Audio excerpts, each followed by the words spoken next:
अपने बच्चे को। आशीर्वाद देते हैं कि दीर्घायु रहे। इतना नाम आप दिए, साक्षात भगवान आप हैं। हम आपका कथा सुनते हैं तो लगता है आंखों से आंसू गिरते हैं। बोलो। राधे राधे। जी मैया राधे राधे। आपके चरणों में कोटि कोटि प्रणाम। खुश रहिए। मैं बचपन में ही विधवा हो गई थी, फिर भी मैं दो रास्ते से बहुत शांति से जीती हूँ। एक सत्संग, दूसरा दीनहीनों की सेवा, यही जीवन में मेरे है और कुछ नहीं है। तो कितनी उम्र में आपके पतिदेव चले गए? पतिदेव मेरा मुंह भी नहीं देखे, शादी हुई बहुत छोटे में। अच्छा।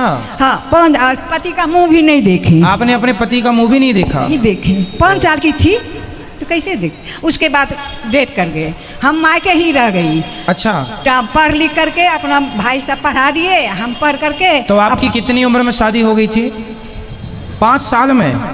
और विधवा कितने साल में हो गई? 8 साल में।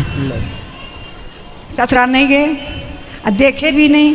उसी दिन से हम संकल्प कर लिए कि मेरे जीवन में नहीं कुछ है। जब मुंह नहीं देखे तो हम इसी रास्ते से उतर गए, सत्संग से। धन्य हो मैया, आप जैसी स्त्रियों को ही पतिव्रता कहते हैं इस धरती पे। और आप जैसी माताओं के दर्शन करने से ही पापियों के पाप नष्ट हो जाते हैं। इतनी बड़ी ताकत है, ये सती स्त्रियां हैं। देखो सारी जिंदगी अपने पति की विधवा रह के गुजार दिया, लेकिन जीवन में किसी प्रकार का कोई दोष नहीं है। यही ये नारियां पूरी दुनिया घूम के देख लेना, केवल भारत में मिलेंगी, दुनिया में कहीं नहीं मिलेंगी। यही है भारत का गौरव, यही है भारत, जहाँ संयम है, जहाँ धैर्य है, जहाँ कोई विषय वासना नहीं है। ये किसी साधु, किसी संत, किसी सन्यासी से कम नहीं है, ये तपस्या है। हम सत्संग से जो जुड़ गई ना, इसीलिए कहीं किस पर ध्यान नहीं गया गुरुजी। जी मैया। और जो भी आए मेरे जीवन में दुखी, दीन दुखी। अब टीचर थी, रिटायर हो गई हूँ। अच्छा। 11 ईस्वी में। तो पैसा था, हमको पैसा जो भाई जी को दे देते, जो मैं अपने खर्च के लिए रखती, उसी से मैं दान और दीनहीनों की सेवा की हूँ जीवन में। और बहुत बड़ी शांति मुझे मिलती है।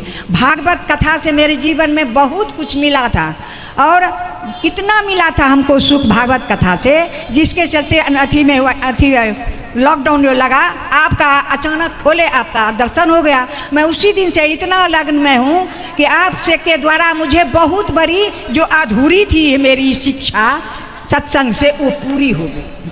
और पूजा पाठ में इतना मुझे लगन है कि उसका हम वर्णन तो भक्त बिहारी जी करेंगे, हम क्या करेंगे। अब जहाँ सत्संग होता था वहाँ चली जाती थी, बहुत दूर दूर रात में होती थी, सुन करके चली आती थी, सुबह स्कूल जाती थी। अब तो मैं घर में रहती हूँ, तो हुआ की उम्र तो गिर गया, 75 साल की हूँ। और लगता है कि हम जाएंगे अब सत्संग सुनने। आपका जो टीवी पर खोल कर डेली कुछ नहीं, हमको कुछ है अब जो एक कथा, आपका कथा सुनती हूँ और जो आप बताए हैं उस मार्ग पर चलती हूँ। पूजा पाठ जितना विधि विधान है वही हम करती हूँ। मुझे जीवन में बहुत बड़ा सुख है। दुखी मैं नहीं हूँ कि विधवा हूँ और कम कोई मुझे कुछ चाह नहीं हुआ जीवन में। मेरे लायक कोई सेवा हो तो बताइए, मैं क्या आपकी सेवा करूँ? कोई आप जो आज्ञा करेंगे मैं आपकी सेवा करूँगा। सेवा तो यही आशीर्वाद दीजिए कि इसी लगन से मेरा आशीर्वाद तो आप दीजिए मेरी माँ। उसी लगन से हम चले जाएं। और अभी जो आई हूँ इतना मैंने, आपने अपना लोक और अपना परलोक दोनों तैयार कर लिया।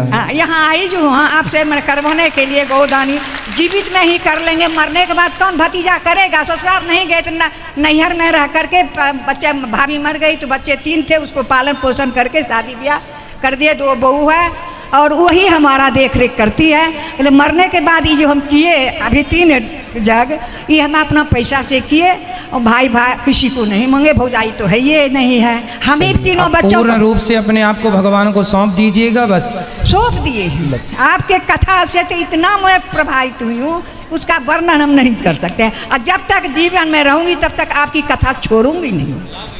यही मेरा ध्येय है, मेरा विश्वास है, आत्मविश्वास। जी जी मैया, आप खुश रहें, सदा सुखी रहें। और आशीर्वाद दो अपने बच्चे को।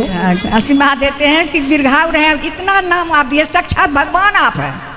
हम आपका कथा सुनते हैं तो लगता है आंखों से आंसू गिरते हैं। कितना रोते हैं हम आपकी कथा से, वर्णन से, गाना से, भजन से उसका वर्णन नहीं कर सकेंगे। बहुत रोते हैं बैठ के। जब आप इस कथा का आता है अंश कोनो तो लगता है जी भर के रो लेते हैं, बैठ जाते हैं। धन्यवाद बेटा, बेटा धन्यवाद है कि आप मुझे आशीर्वाद दे के परलोक को चला। सुंदर, भगवान आपको सदा सुखी रखें। आपकी बातों से हमें एक भजन की लाइन याद आ गई, वो मैं आपको सुनाऊँ कि पैदल चलकर द्वारिका जाना सबके बस की बात नहीं है। ये मैया के जैसे जीवन बिताना सबके बस की बात नहीं है। कोई करोड़ों में एक महिला होती है ऐसी, जैसी ये माँ है। गौरी गोपाल आश्रम में भी एक माँ ऐसी हैं जो 8 साल में विधवा हो गई थी और वो यहाँ रहती हैं, और मैं बड़ा भागी हूँ कि मैं उनके चरण दबाता हूँ। यहाँ है वो। तो मैया खुश रहो, आप सदा सुखी रहो। बिल्कुल, आप जब चाहें ये बेटा आपका आपकी सेवा करने को तैयार है, ठीक है। इसलिए हमने आपसे पूछा था मेरे लिए कोई आज्ञा, यदि आप यहाँ रहना चाहें तो ये दास आपकी सेवा करेगा। राधे राधे।